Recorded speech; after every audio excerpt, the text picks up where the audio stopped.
Howdy, and thanks for watching. You know, with the government shutdown, with sequester, with furloughs, with all the frustration, consternation, and confusion that's come from these things over the last 6 months to a year, I thought it might be beneficial to sit down once a month or so and put a few minutes of video together to bring you up to speed on what I'm thinking about particular issues. Maybe the logic behind a particular decision we just made here in Washington, or maybe a challenge that we're facing that we're trying to figure out how to move forward on. Anything to keep you informed about what the Air Force's position is on certain issues and challenges. One of the repercussions of sequestration over time will be that our Air Force is going to be forced to get smaller. There's no question about that. How much smaller remains to be seen.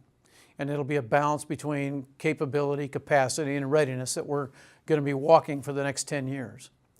But as we downsize our Air Force, the cuts are not going to affect all of you. And in fact, they'll affect a relatively small percentage of you. But there will be people around you who are impacted by this, and some of you will come under consideration for these force management initiatives. You just need to know that we are spending a lot of time and energy trying to figure out how to do this the right way.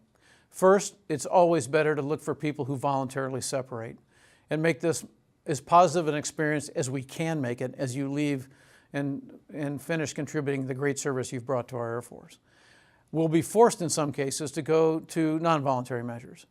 And I just want you to know that we're thinking carefully about the impact that has on you, on your family, and on your income. And we're trying to structure these initiatives so that you have all the information you need as early as possible and that there are no mysteries into how we consider people to take non-voluntary action with. And so my recommendation to you is be as good an airman as you can be every day, just like you're doing now. Do your job better than anyone else does it. Pay particular attention to getting it right. Lead your airmen well. Thanks for what you do for our Air Force every day. You continue to make me very, very proud.